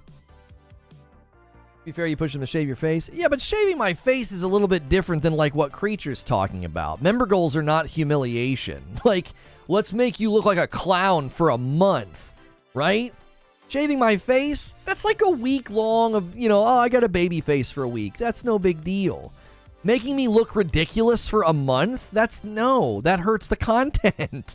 I would look terrible for like a month or more if you guys got your way with some of these goals. That's not the goal of a member goal. Make me look like trash for 30 days. I would love another PvE game based on the Rainbow Six Siege gameplay, but like a Jack Ryan story. Yeah, I mean, I definitely think that that's always a challenge with shooters. This is one of the areas where I think Starfield can really excel, is that at its core, it's a shooter, but it goes so far beyond just being a shooter. Does that make sense? It's not just a shooter, and I think that's one of the dilemmas is, if you were to do a game like that, if you were to do a game where you're like, yeah, we're going to do this Jack Ryan story, it kind of feels like Rainbow Six Siege, it's just a shooter. At the end of the day, yeah, the story could be really cool. You could throw in some cool mechanics like spy tech. But again, I think the hardest genre to make a game in right now is first-person shooter. I think it's a really, really hard genre to put your game into. Because again, remember what I said at the beginning of today's monologue. Familiarity breeds contempt. The minute you play a shooter and it starts to feel like another shooter that you've played, you're like, this is boring. I've played this before. Perfect time to pick up a hat sponsor. Okay, that was funny. Is this a gaming channel? Yeah, it's a gaming channel. Do you want FPS Splinter Cell is what I'm hearing. Yeah, part of the reason that I think like a Splinter Cell could come back and be amazing right now is we haven't had one in a really long time. You know what I mean? People wouldn't be like, oh yeah, I just got done playing another third-person, stealth spy game. But when you come from one first-person shooter to another, it's really hard to add that creativity. Like, Borderlands 3, I think, could have been that game. That thing just failed to innovate. It wasn't a very good game from a looter-shooter perspective. How about streaming some games you wouldn't otherwise get to play for a member goal? Ghost of Tsushima Black and White Run, for instance. I mean, I would love that, Suede. I would love that. I just think it's counterproductive to set a member goal and have it be something that most of the members wouldn't even care to watch. They'd be like, yeah, we don't care about that. That's self-indulgent. Like, I would love to play Synapse today with you guys on the PSVR. I got it, and I would love to play it and show it to you. But the response to gameplay is typically terrible. So, you want FPS that's ultra realistic with shooting mechanics. 6 Days in Fallujah's crazy good for being early access in this area. See, but that's what I'm saying, though. I don't need, like, ultra-realistic shooting mechanics. I think people... This is where I think game companies can learn from Starfield, okay? If you want to make a first-person shooter, okay, you got to look at Starfield, and you have to say, okay, hang on a minute. How can we make this game more than just a shooter? How can we make this game more than just another game where you run from point A to point B and shoot some bad guys, and then that's it. That's all. That's a wrap. Do you understand? So from where I sit, it's like I think Starfield is actually going to be market impacting in that realm. I think it's going to be market impacting as an RPG, but I also think it can be market impacting to say you can build a first-person shooter that also has all these other systems and things to do, so it's not just another first-person shooter. Does that make sense? Is what I'm saying make sense? Eugene says VR isn't just gameplay, though. It's also physical comedy. I don't mind. I feel like it would be fun once a week to do a member stream where I play a VR game, because I really feel like I'm missing out on great VR games. I think it'd be fun to play one once a week. Again, the problem is always like I don't get to complete games. I just don't have time. It's not the content model we've built. It's not the brand we've built. It's not the show we've built. I've accepted that, but it would be fun at least once a week to be like, hey, this brand new VR game came out, guys. Let's check it out. Harry says, for a game focused on its FPS POV, the guns don't have to be anything but satisfying. Let me get a headshot, hear a nice sound, and get that feeling in my stomach of, oh, that felt good. Well, and that's why, Harry, during the Starfield Direct, the thing that I noticed first and foremost was they made a really good shooter. I'm not just looking at some RPG in space. Hang on, this is a section that just popped up serendipitously. I feel like they made a good shooter. Now, obviously, it's going to feel better if you can get this thing on PC and get that 60 FPS, but this looks like a satisfying shooter to me. I played a lot of shooters in my day, right? The most memorable being Titanfall 2 and Destiny. Best feeling shooters in the market, right? Even stuff like this where he's kind of hopping around corners and stuff. The shooting feels very, very satisfying in this game. I could tell that the shooting was going to feel like crap in Redfall. I just watched the footage and can tell, man, it's going to feel like garbage. Yo, welcome back, Daniel Lawson, doing a member plus. Thank you guys so much for the support today. YouTube's being weird, and so is Kick. So if you guys are having to refresh, if you're having trouble watching, That is not on my end. I'm not having any issues with either of my connections. We haven't dropped frames or anything on either platform that we're streaming on. Make sure you're smashing the like button. 15 more members will get us to 50. I always gift the members that I owe you during the premiere. It gives you the maximum amount of time to hit a high goal. So thank you so much for everybody who already gifted us to 35. Oh, man, Melee's a dinosaur, I know, right? Chapter 8 says, Todd also talked about making the romances dynamic, where you can do something that makes your romance option mad, and they'll be mad at you, but won't break up due to losing relationship points. Right. And I think that I didn't expect that. I didn't think there was going to be romance options. I didn't think that was going to be in the game. When he said that, I was like, oh, there's romance options? Like, that sounds more like Mass Effect than what I was expecting. Harry says, to me, that looks like it has potential, but I fear it falls into the just aim, center, mass, and hold the button down. No thought of intention behind shooting. A lot of the skills and skill trees for shooting seem to focus on crits and crit damage. So I don't know, Harry. I think you're really going to be wanting to go for headshots to be efficient. Gets a little bit more difficult when you're shooting monsters because the monsters don't necessarily have a quote-unquote head. You and Lono should put a poll or something in Discord to vote on Lono's next member goal, so there's less heckling, both joking and not. The way the goals put the goals in a positive direction. Yeah. I mean, because we could set one right now for 4,500. You guys are within reach of 4,500. It would be good to have a goal for 4,500 for July, because you guys could push for it right now and probably get it. We had a 4,500 goal last month. It was this reverse seer thing. I've got to do that. I'm gonna probably try and do that this weekend. Johnny Red Flag says, I'm reloading due to buffering. I've also lost messages since I jumped into Kick today. I still prefer the emojis here, though. Yeah, there's some issues going on today, I can tell. The adoring fan is getting left on the worst planet in the galaxy, says Big Juicer. Les Eckling, have I mentioned yet that you look like a generic brand Lono? Whatever, Chapter 8. The Danzatastic with a $10 super chat tip.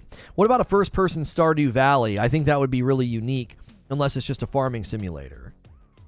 Right, like, again, that's why I'm saying Starfield can impact the market, because they're going to set a standard of you can go beyond just being a shooter. Like, this looks great. This looks satisfying. Running around, shooting, zipping around, this looks fantastic. But I need more than this. I need something more than this. And I feel like Starfield's going to deliver on that. Just the gun crafting alone. That reload animation was nice. Just the gun crafting alone, I think, looks like it's got a lot of potential. Bear says, if you're shooting at a spacesuit in space, just aim, center, mass. Let the vacuum do the work. When you join chat, you have to switch to all messages. Yeah, it's been that way for a while. I don't know why they don't just set it to default to put you on all messages. Good value, Lono. I'm dead. Come on. It'd be funny if the adoring fan is the best companion in the game. With the shaved face, you look easy to create in Starfield. Oh yeah, you could definitely create my face in Starfield, no doubts. Only way to quickly move is the jetpack, no vehicles. Yeah, so people have asked me my thoughts on that. Like, what do you think about the fact that, like, there's no animal mounts, there's no vehicles? At some level, I always feel like we have to trust the developers to not do something unless they feel it's going to work well or be the right call. So I don't necessarily feel like, oh man, I'm not going to be able to drive around in the dune buggy. This is going to be so boring. That's a huge, huge jump in conclusions. Because you didn't have vehicles in No Man's Sky for a really, really long time. And most of the early updates people really enjoyed and were having a ball in that game. The cowboy mustache on you was dope. Thank you. My wife did not like the mustache. I meant less heckling about his hair. I knew what you were saying, Goddess. Yeah. Some of us say wild things just to joke, but others say things possibly meaning to degrade or humiliate Lono. I just think it's a classic thing of being like, hey, let us hit a goal and you'll shave your eyebrows or whatever, because the people have done that for, charity streams and stuff. So it bleeds over. It's an incentive to, get him to do this crazy thing. What reason do we have to think Bethesda would even program a vehicle that would feel good? I think vehicles are a great thing to put in later. I could see them adding them later. Kind of like what they did with No Man's Sky. So like you'll have your base, and they're gonna let you like add a garage. Add a garage. You go in, you can tinker. Like think about the way that they're letting you build and customize your ship. I could see them bringing that to a land vehicle as well. Just build your own land vehicle and just kind of like ride around. Within reason, right? I don't think they're going to let you build like a semi-truck. I don't know, maybe they would. But I think that could be really cool, is have like an actual garage where you go in and can make your own land vehicle. Explodo Games with a $5 super chat tip. This game attracts two types of gamers, the space gamers and the Skyrim bros. These communities want two different things. I think at some level that's true in a lot of games these days. Like it's almost like people form into camps and they both argue for certain things. We may have to revisit Diablo. There's been some growing narrative brewing. The Comeback Kids made a video, and then Asmongold reacted to the video, and I'm not going to react to them, but I might write out a lot of what they said and do my own monologue about it or my own video about it. And Euro Truck Simulator. Just fold in Horizon and Euro Truck Simulator. Sure. Just try to drive across an entire planet with your big semi that you built by hand in your space garage. Yeah, for sure. I want to mount the robot Bosco or whatever, just like I can mount droids in Star Wars Legos. Oh, like ride on his back like a little kid, like a piggyback ride. I could see that. I could. Rovers and hover bikes would be nice. Yeah, when they brought vehicles to No Man's Sky, you know what's funny about vehicles in No Man's Sky? I don't use them. I don't. Tomorrow there's a dev stream for Diablo about seasons. Really?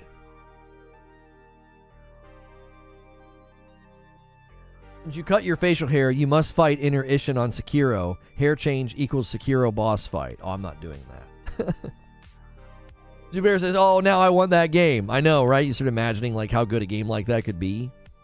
Gavin says it can't fail. So many people are deeply emotionally invested in this and will defend it no matter what. Yeah, let's shift to that topic. That was a part of the opening monologue. Let's kind of bring it back to Starfield a little bit here.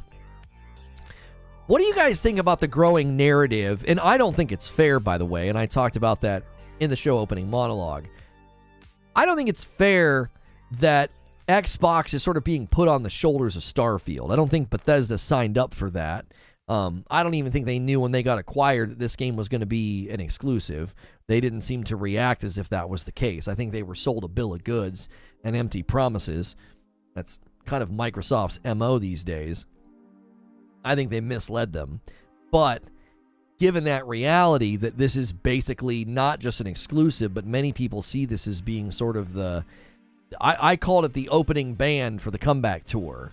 Like Xbox is trying to have that comeback, and the opening event, the kickoff, is Starfield, right? And so I don't know if that's fair, though, to put all that weight and all that pressure on this game. Like, that's not their job. Their job is to make a great game. Yeah, chat just goofed on me. It did that subscriber mode flicker. I knew YouTube was having a problem. I was like, something is not right. I can always tell by looking at the back end and the viewership behavior. I can always tell that something's going on. My chat just freaked out on me. People are building PCs to play this game. It's huge. Yeah, I'm one of those people. Is it fair? No, but it's the realm that we're in now. I do think Starfield will be good enough, though. If Starfield is what is needed to save Xbox, and Xbox is already lost. Starfield can't save Xbox on its own. They need quality control for that, and it's clear they don't have it. I don't know about that. Vehicles in No Man's Sky became almost irrelevant when players were allowed to take their ships through the portals. Gameplay was better prior to that. I'm going to play it on Game Pass, but if it's actually playable and I enjoy it, I'll buy the deluxe edition. I bought the collector's edition. I thought the watch was cool. I thought the case was cool. I'm a fan of Starfield to the point that I'm going to build a PC to play it, you know? The dangers of VR. I was fighting a hammer-wielding undead through a doorway. Ooh, gosh. How did that even happen? What did he punch? 100% it's unfair, but I fear it's inevitable, says Suede. I've been concerned about that for a long time. Redfall was the kickoff. Starfield's take two. Yeah, I think that's fair. Redfall was kind of the kickoff. You know what I mean? You're right, Starfield sucks. Guess I'll just sell my Xbox. Who's saying Starfield sucks? 30 FPS will be rough. Yeah, I mean, I don't want to have the big debate about 30 FPS, but I am actually very, very curious what the consumer's response will be to that. Are they going to notice? Okay? Are they going to notice? Now, a ton of people tell me I didn't know what I was talking about with Diablo when I said that seasonal model is going to cause uproar. And now that's all anybody's talking about.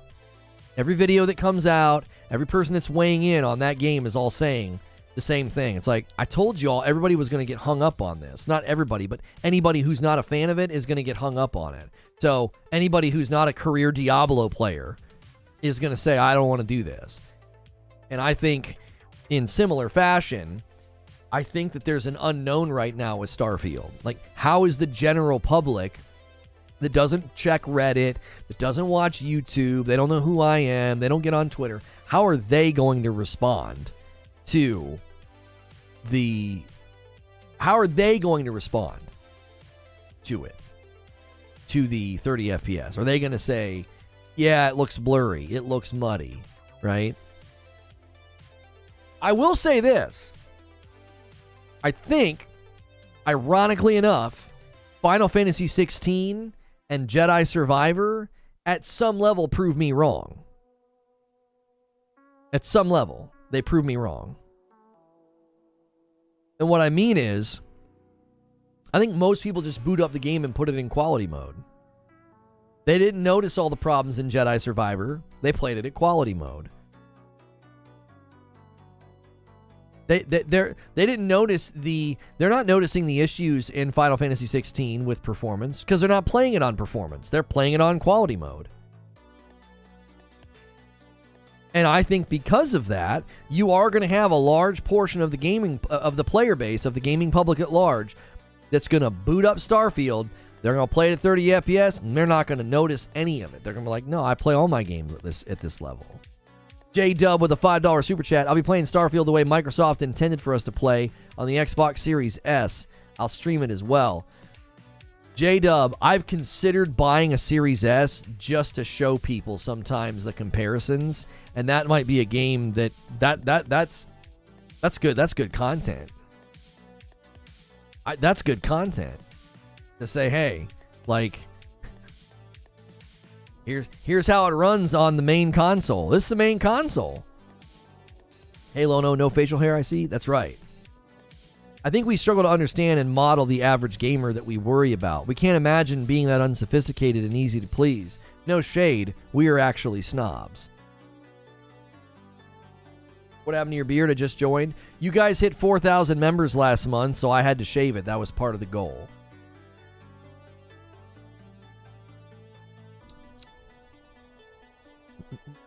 Rip the run? What are you talking about? I don't think the non-career Diablo gamers matter in the long run. They come back to play expansions. The career Diablo players will be playing seasons for years. They actually keep the game alive.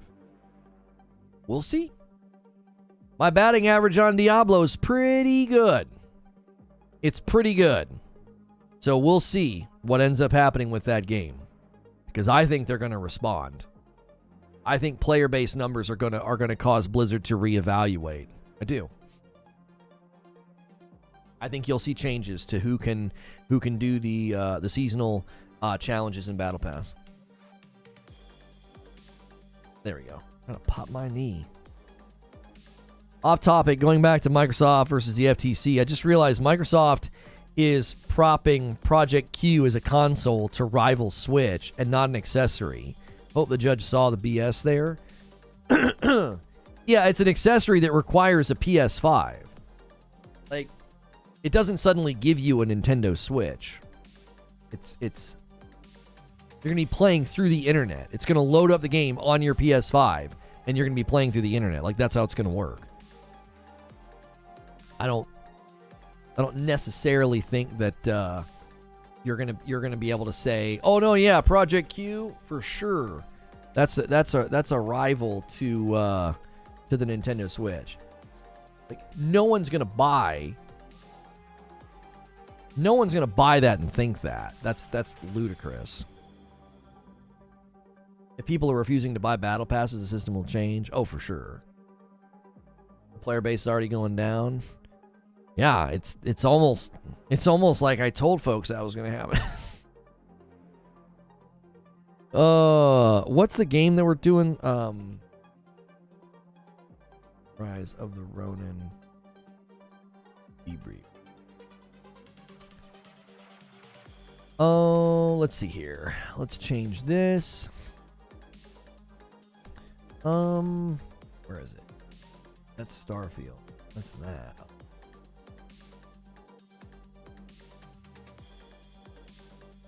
Okay, that's coming out next year. We'll set this for 11 weeks. I haven't played Diablo in weeks. Good morning, chat. Yo, what's good, Train? Don't worry, boys. The deal's almost over with. I know, right? Coffee ordering is now super streamlined and easy. I think that was like 3 clicks. Also, order incoming. Hopefully it hits the thing. Did it pop up, guys? I didn't hear it. I have my headphones like on the desk so that I can hear like if an order comes through. Who is this streamer? Oh, it's Lono. What's good, James?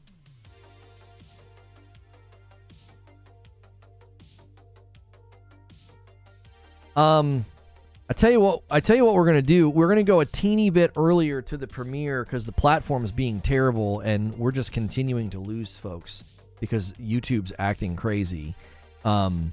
So bear with me here. I have a video about new details for Rise of the Ronin. We're going to go to this video in 14 minutes. So you guys have 14 minutes. If you want to push the member goal a little bit higher, I'm going to gift all the goals. I'm going to gift all of the members that I owe you. I'm going to gift them when we get into this premiere. It gives you guys the maximum amount of time to gift and to push the number. All right, I'm going to save that. We typically go at noon. I'm going to go early because we're hemorrhaging right now. Like we're not going to gain. We're going to lose if we sit here for the next 45 minutes.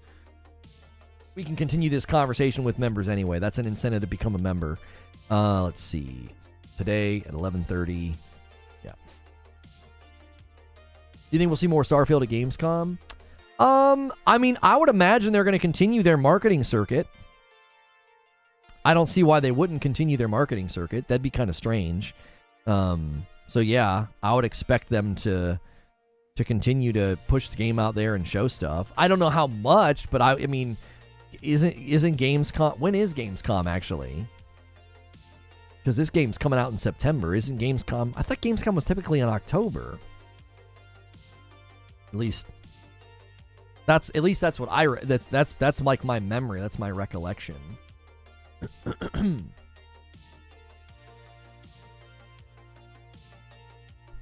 Thoughts and opinions on the ROG Ally? I don't have a whole lot of thoughts and opinions on it. Doc Dark seemed to think highly of it. If you want to watch his series, he did 14 days with the ROG Ally. He concluded that it was worth it and he's keeping it. So he made really good content about that. You also think Atlas Fallen is compared to Darksiders that people are done with even after hours of playing? I'm not sure what you're asking me.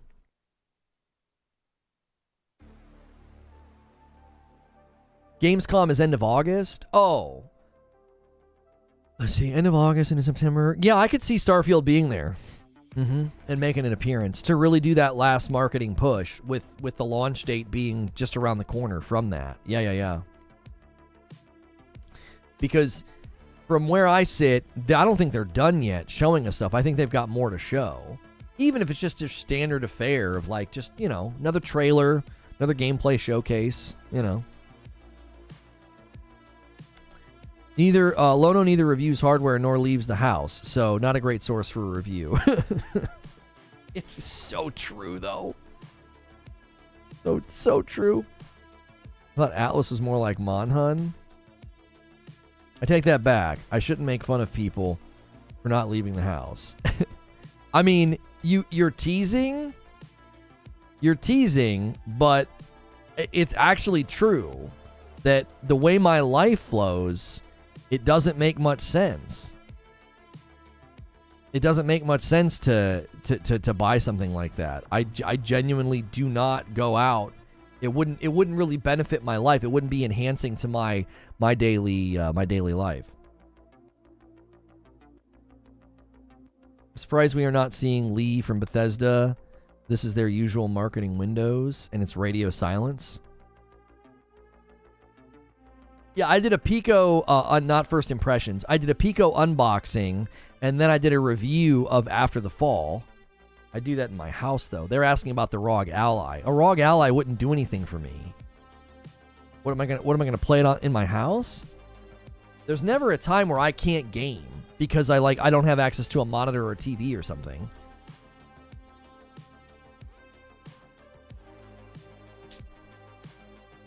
We're not prepared for Starfield, in my opinion. Tom Warren 6 hours ago said that Xbox and Bethesda at Gamescom. Okay, so it's confirmed they're going to be there. Okay.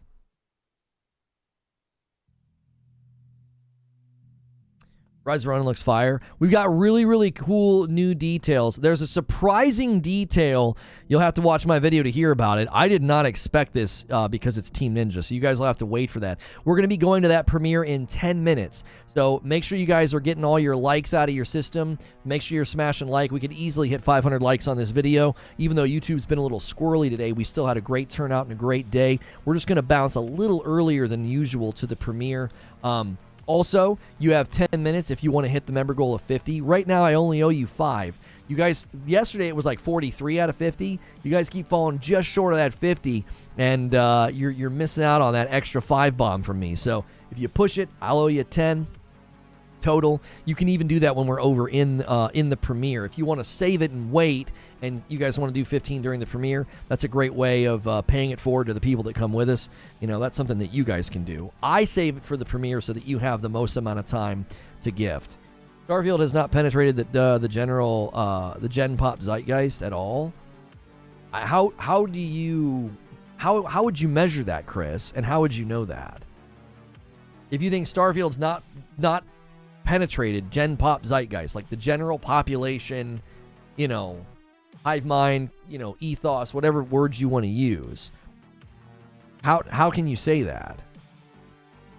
I feel like it's a super popular, really well-known game. Like I don't think it's gonna hit the dashboard on Xbox and get ignored. I think people are gonna be very excited. I don't think it's going to be like Redfall, by the way, where I couldn't find Redfall on Game Pass for an entire day. It wasn't listed as coming soon. It wasn't listed as available. I had to wait until the very next day. I think Starfield's going to take over. It'll be everywhere on your Xbox. Every time you go to the store, every time you go to Game Pass, it's going to be listed there as coming soon. Everyone's talking bad about the game? Who's talking bad about Starfield? I've seen mostly positive videos. Yesterday, among my brother and cousins who are more casual gaming, they'd never even heard of Starfield. The Xbox homepage had links to the showcase. Crazy that they've not heard of it. It's been everywhere. What do they boot up every day and play nothing but Apex? I mean, I'm not trying to be dismissive or rude, but I would imagine if all you do is boot up and play Apex, then you're not going to know anything about games like this, I would imagine. I'm sure there are sectors of the gaming population that are really focused in their niche. Starfield isn't released yet. Yeah, I definitely think what Piers is saying is important. If it comes out and it makes an impact and it's really, really good, DK Bager says, I'm going to keep the thing going. He pushes the line. 36 total gifted members on the day. Thank you so much, DK Bager. Goes to Cyber DNA. Welcome in. I think what Pierce is saying is important because if Starfield lands and it's really awesome, word of mouth will spread. You got to check out that game, Starfield, man. That game is something else. It's the new Skyrim. It's the new open world. It's the new space game. It's amazing. You got to check it out. Like, I think once it launches, there's that opportunity for everybody to, to play it and really enjoy it. Call them out. People who play Apex aren't real gamers. Real gamers is a misnomer. There's no spectrum of real gamers versus non-real gamers. If all you play is Apex, I'm not trying to throw shade, but I certainly don't expect somebody in that area to know anything about Starfield. You're talking about the boot up and play X is the Gen Pop. Okay, let me ask you something, Chris. Does any game get on those people's radar? Like, this is not indicative of anything about Starfield. I feel like in general, you're pinpointing a penetration problem, right? It's extremely hard for games to penetrate into the market and get on people's radar. I don't think that has anything to do with Starfield. I think you're just it feels to me like you're espousing something that we kind of know to be true. Extremely hard to get on anybody's radar because they just boot up and they just go into their game of choice. They just boot up Fortnite. They just boot up Apex. They're not touching anything else. They're not checking the store. They're not checking anything. But there's a ton of people who boot up Game Pass and check what's coming. Yeah, I know. I said penetration problem. Pause.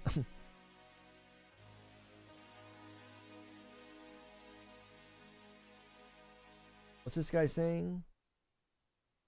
Xbox PC Starfield will win Game of the Year. It'll get a 90+ review score. Zelda Tears of the Kingdom Nintendo Switch is a great game, but it's a sequel using the same world from Breath of the Wild and not doing much of anything in terms of innovation.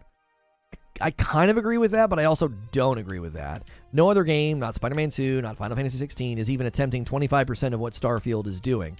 Starfield is the definition of creativity and innovation. The only game from 2023 that does even 1% of what Starfield is doing was released by the same publisher, Bethesda, Hi-Fi Rush. It brought creativity to a level that has not been seen in years. Mini Christmas. That all seems so overstated. Killing me, Lono. Penetration problem, extremely hard. I'm a child. I mean, I don't know what to say. There's no marketing for Starfield at all besides the directs. Any ads, posters? I feel like I've seen advertisements for it. It's always hard for me to enter the mind of the gamer that doesn't come to YouTube every day. You guys that are on Kick, you're going to need to come over to the YouTube channel. I'm going to go ahead and end the Kick stream right now. Come on over if you want to see this Rise of Ronin premiere as well as a member stream to follow. Go ahead and end that Kick stream. Thank you again, DK Baker. If you guys want to keep bumping this line, you now have 3 minutes before the premiere. If you want to hit 50 members, 4 singles and a 10 bomb would do it if anybody wants to lay it up. As someone who enjoys VR, and no disrespect at all, what are the other 2 after Alex? Oh, you guys talking about VR and AAA. The game hasn't even come out yet, and you're already seeing things like, it's like nothing you've seen before from Bethesda. It's generation defining. I feel like we had that happen with Elden Ring, did we not? I feel like that happened with Elden Ring. We said that we thought, man, Elden Ring's going to be Game of the Year, man, before it was even out.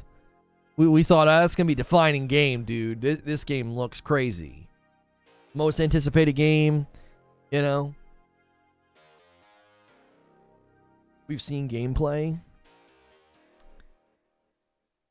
I mean, I agree with Piers. We have seen gameplay. It does seem pretty ambitious. It does seem like a game that's no pun intended, shooting for the stars here. But I also kind of agree with Miyako Best-Girl when, it's like nothing you've seen before. This is going to be generation defining. Okay, we haven't played it yet. You could get 20 hours in and be like, meh. There's a lot of Fallout here. There's a lot of Skyrim here. There's not a lot of innovation here. I'm not saying that's going to happen. I'm saying that's a possibility. We haven't played it yet. Like, you're both right. We've seen tons of gameplay. I feel like the scope of the game is massive and insane. DK Bager's like, come on, guys. We got 2 minutes. He bumps the line again to 37. Why did I just hear a sound? Why did I just hear a Discord sound? Oh, because I have Discord open on I have Discord open on the gaming rig. I was like, what the heck? That doesn't look great, but I had to actually play, but it had to actually come through, and it did. For sure. For sure. You guys have 60 seconds to slam this home to 50 members. If you don't do it, you can still do it in the premiere. We're going to head over to this premiere for Rise of the Ronin. There's new gameplay details coming out from Rise of the Ronin. There's a very, very surprising and shocking Rise of the Ronin piece of information that I don't know if this leak is true or not. We're going to go check out this video. So when this video ends, we're going to redirect. Make sure you guys smash like on your way out, and make sure you smash like crazy when we get over there. Catwalk says, come on, we can do it, and he takes it to 42. You guys hit 43 yesterday. You keep getting it all the way to the doorstep. You have an opportunity to get to 50. Gift members in the premiere instead. I'll see you guys over there. Let's go over there and do this. I'll owe you 10 if you guys can get 8 more, all right? There's a link in chat. If you guys don't use the link in chat, you can get redirected, or it'll be the featured video on the channel. Let's go over and check out the new details about Rise of the Ronin.